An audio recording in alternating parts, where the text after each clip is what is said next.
Recevoir une réponse négative face à une demande pour laquelle on a mis beaucoup de temps, beaucoup d'argent, beaucoup d'énergie, et en plus de ça, on ne dort vraiment plus parce qu'on est stressé à cause du résultat de la demande, mais au final, tu reçois la demande et c'est une réponse négative. Pour certaines personnes, c'est un facteur très très dévastateur.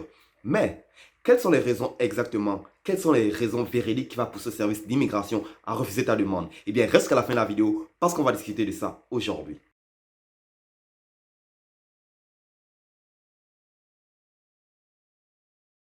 Hey, bon retour avec ton gars, Terence, l'afro-investisseur, de retour avec une nouvelle vidéo qui va aider notre communauté afro à être de plus en plus compétitive. Et juste une petite parenthèse ici pour commencer. Comme vous pouvez le constater, vous me l'avez dit dans les commentaires et tout, je vous lis, je vous écoute, alors n'hésitez pas surtout à poser vos questions dans l'espace réservé pour les commentaires. Je me suis fait la barbe, j'espère que ça vous plaît. Bref, on va directement plonger dans le vif du sujet de cette vidéo sans trop attendre. 5 raisons exactes qui poussent le service d'immigration à refuser ta demande. Sans trop attendre, les voici. Alors tout d'abord, on s'entend bien pour dire que personne, je dis bien personne, ne souhaite un jour recevoir une réponse négative provenant d'immigration. Personne. Mais dans ton cas, si tu reçois une réponse négative d'immigration, il y a quand même quelque chose de positif à en retirer de ça. Je sais, tu dois être étonné, tu dois être choqué, tu dois te demander déjà comme, mais Terence, comment ça, je viens de recevoir une réponse négative et tu me dis qu'il y a un côté positif à ça. Laisse-moi m'expliquer. Tu dois comprendre que quand immigration va te renvoyer ta paperasse et tout ça, ils vont te donner la raison pourquoi ils ont refusé ton visa. Tu comprends? Et là, si tu as la réponse négative, tu sais exactement la raison pour laquelle ils t'ont refusé. Si tu travailles surtout avec l'aide d'un avocat spécialisé dans le processus d'immigration ou encore tu utilises l'aide d'un coach qui va t'aider à passer à travers ce long processus qui peut souvent être long, irritant, fatigant et tellement drainant et tout ça, vous allez avoir tous une meilleure vue d'ensemble sur le projet de ta demande. Parce que là, maintenant, vous savez exactement qu'est-ce qui manque. Fait qu'alors, là, tu sais exactement comment faire ta prochaine demande parce que là, tu sais maintenant la raison véridique qui manquait à ta première demande pour ne pas être accepté. Et là, vous allez vraiment faire la prochaine demande basée sur ce point-là. Mais bref, les 5 raisons majeures qui, selon moi, vont faire que immigration vont te refuser vont être les suivantes. Et bien entendu, je vais commencer par le point numéro 5 qui va être le moins important pour finir avec le point numéro 1 qui va être le plus important. Alors, tu veux vraiment rester jusqu'à la fin de la vidéo parce que, bien entendu, cette vidéo va peut-être te sauver beaucoup de tracas, beaucoup d'ennuis à l'avenir. Vraiment, si tu restes jusqu'à la fin de la vidéo, ne t'arrête pas après 2-3 minutes et puis tu vas me poser après la question dans les commentaires. Non, s'il te plaît, regarde la fin de la vidéo. Alors, sans tout attendre, numéro 5, c'est parti. Tu n'as pas envoyé tous les documents qu'ils t'ont demandé. Et en plus, c'est ça, les documents que tu as envoyés, comment dire, ils ne sont pas 100% vérifiables. Là, il y a un gros problème. Il y a un très, très, très gros problème. Tu dois t'assurer de tout le temps envoyer toute la paperasse qu'ils te demandent. Même s'ils ont demandé l'acte de naissance de ton arrière-arrière-arrière-grand-père éloigné de ta tante, cousine, soeur et tout. Je ne sais pas comment tu dois faire. Trouve une façon, mais trouve les actes de naissance, envoie-leur ça.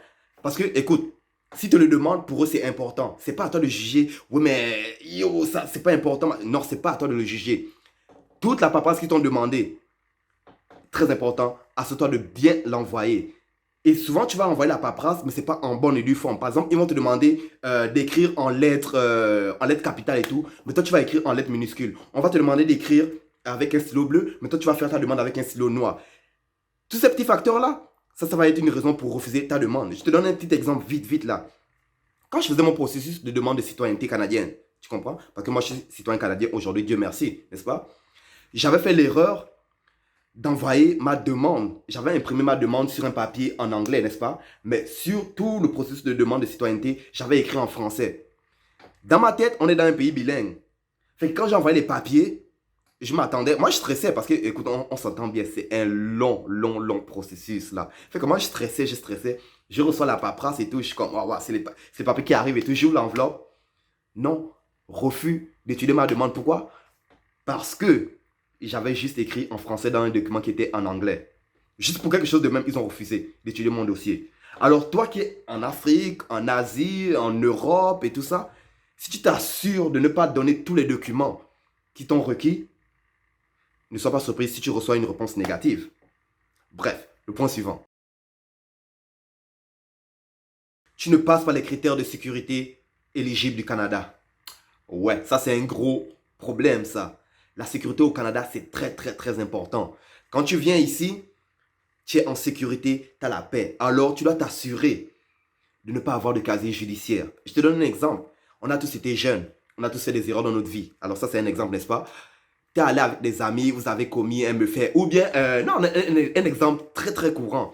Tu es sorti avec des amis, vous avez picolé toute la soirée et tu n'étais pas supposé conduire. Maintenant, tu te retrouves à conduire et en conduisant, tu as frappé quelqu'un, boum, la police arrive, ils font l'enquête, ils découvrent que c'est toi la personne qui conduisait. En plus, c'est ça, tu conduisais en état d'ébriété et tout ça. Ils te collent une amende non seulement de 1, mais en plus, c'est ça, tu es condamné à passer, mettons, 2, 3 ans en prison et tout. C'est pas un crime voulu, n'est-ce pas? Mais c'est quand même un crime aux yeux et vus de la loi.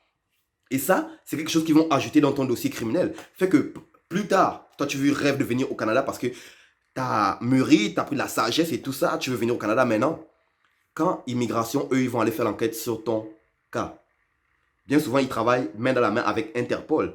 Fait que quand ils vont aller checker dans ton casier judiciaire, ils découvrent que ouais, cette personne a été condamnée pour conduite au volant parce qu'elle avait tué quelqu'un, genre, en plus, ça, elle était saoule quand elle conduisait.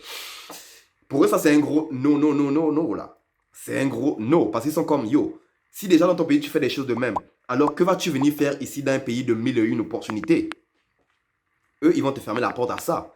Tu dois t'assurer d'avoir un casier judiciaire propre. Je l'ai mentionné dans des vidéos précédentes. S'il te plaît, je vais te mettre la vidéo ici. Regarde là, c'est très très important. Ça va te sauver beaucoup de problèmes de tracas.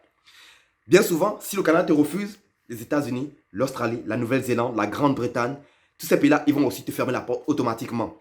Pourquoi? Parce que le Canada travaille main dans la main avec ces pays-là. Ils ont une entente, ils ont des programmes entre eux. Alors, assure-toi d'avoir ton casier judiciaire propre.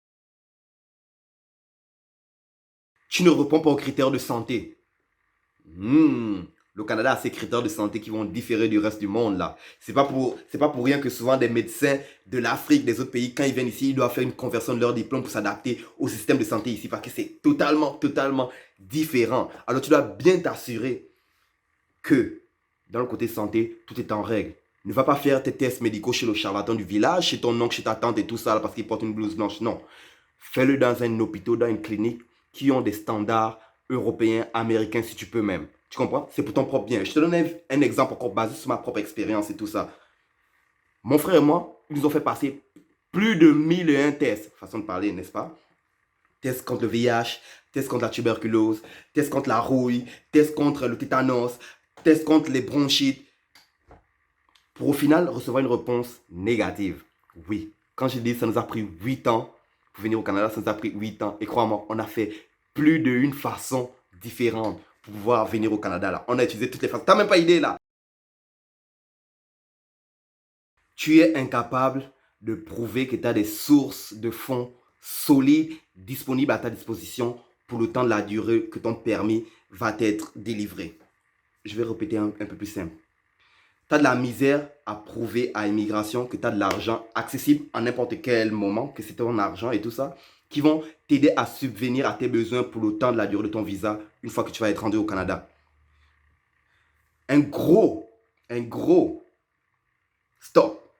Un gros stop. J'en ai vu le monde m'écrire dans les messages et tout. Un gros stop. Ne faites pas ça. Ne faites pas ça.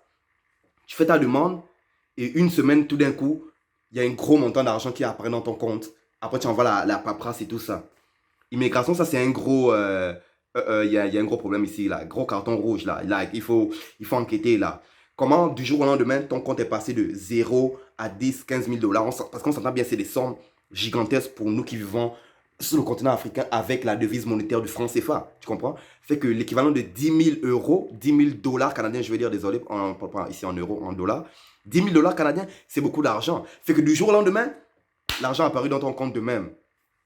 Pour eux, ça, c'est bizarre, ça. C'est très bizarre, ça. Eux, ça veut leur dire que, yo, ça, c'est de l'argent qu'il a juste emprunté pour reprendre nos critères d'admissibilité pour pouvoir venir au Canada. Mais surtout, quand il va avoir le visa, l'argent va repartir d'où ça provient. Mais, est-ce que c'est aussi de l'argent propre? C'est de l'argent sale? L'argent vient d'où exactement? Très important. Quand vous allez devoir fournir des sources vérifiables, véridiques de vos fonds, assurez-vous que ce n'est pas l'argent qui est apparu du jour au lendemain comme ça dans votre compte. Ça, c'est un gros non. En anglais, red flag. Drapeau rouge, on abandonne la demande, on saute le Titanic, on s'en fout du reste. Fait que, s'il vous plaît, les finances, ça c'est très important. Et je le répète, vous êtes tellement nombreux à m'écrire là-dessus. Minimum 10 000 dollars dans ton compte en banque. 10 000 dollars minimum. 10 000, pas moins. 10 000 minimum pour pouvoir venir au Canada. Tu comprends? Ça, c'est juste un critère d'éligibilité, là. Il y a d'autres critères. Fait que minimum 10 000. Bref, le point numéro 1, qui selon moi est un point très important, le voici. Le point numéro 1, voilà pourquoi je voulais que tu restes jusqu'à la fin de la vidéo pour au moins avoir le point numéro 1. Il est très important. Voilà pourquoi je l'ai mis en dernier, en premier, dépendamment de quand tu lis ma liste là. Tu peux avoir tous les documents, tu peux avoir l'argent qu'il faut, tu peux avoir un membre de ta famille ici. La seule personne qui va décider s'il te donne le visa ou pas, c'est l'agent d'immigration qui étudie ton dossier. L'agent, désolé, là, il y a tous les sexes ici.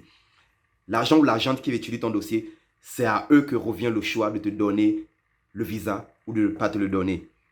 Fait que, je sais pas, ils sont peut-être levés du mauvais pied. Ils n'ont peut-être pas eu leur dose de café. Oui, il y a du monde ici qui sont très désagréables parce qu'ils n'ont même pas eu leur café, là. C'est pas une blague, là. Ils sont pas fonctionnels tant qu'ils n'ont pas eu leur café le matin, là. Fait que, si déjà ils voient ta demande, il y a tout est en règle et tout ça, ils peuvent juste borguer sur ton nom. Admettons, ton nom de famille. T'as un nom du genre imprononçable. Pour eux, c'est des noms imprononçables. Je te donne un exemple. Par exemple, tu t'appelles Kunta Kinte. C'est comme Kunta Kinte, like. Ils regardent ton pays de provenance. Ouais, tu sais quoi? Non, refusé. Aussi simple que ça, là. Aussi simple que ça, là. Fait que tu peux faire tout ce qu'il faut de façon positive, là. Envoyer tout ce qu'il faut. L'argent dans le compte en banque, tout, là. Au final, la décision de venir au Canada dépend de l'agente d'immigration qui étudie ton dossier. C'est la triste réalité de nous autres immigrants qui devons venir dans les pays occidentaux, là. Ouais. Et on n'a pas le choix. Même, comment il s'appelle, notre premier ministre, Justin Trudeau, lui-même, il a dit une fois, même moi qui suis premier ministre du Canada, je ne suis pas en position d'octroyer des permis de travail, des permis d'études et tout ça. Je ne suis pas en position pour le faire, malheureusement. Ça, c'est juste les agents d'immigration qui sont spécialisés pour ça. Tu ne vas pas demander à un cuisinier de venir faire une opération. Même chose, tu ne demanderas pas à un docteur d'aller faire un menu à 5 étoiles. Là. Tu comprends le style? Fait que ta demande,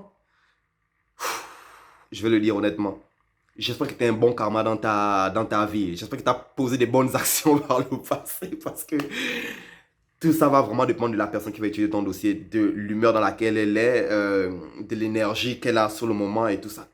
Alors, si tu as aimé le contenu de cette vidéo en particulier, s'il te plaît, fais-le moi savoir en appuyant sur le pouce jusqu'à ce qu'il devienne bleu. Abonne-toi aussi à la chaîne, nous sommes proches de 3000. Merci de mon fond de cœur, vraiment pour ce mouvement que nous sommes en train de créer. Active la cloche de notification pour que je puisse t'aviser, toi personnellement, sur le prochain vidéo de l'Afro-Investisseur qui va sûrement, je dis bien sûrement, t'intéresser. Et quant à tous ceux qui se posent mille et une questions, que faire pour venir travailler au Canada? Quelles sont les étapes exactement? Quelles sont les étapes pour venir étudier au Canada? Je vous facilite la tâche. Je vous mets les vidéos ici. Allez les écouter. Quant à vous autres, je vous retrouve dans le prochain vidéo. Toujours avec plus. À la prochaine.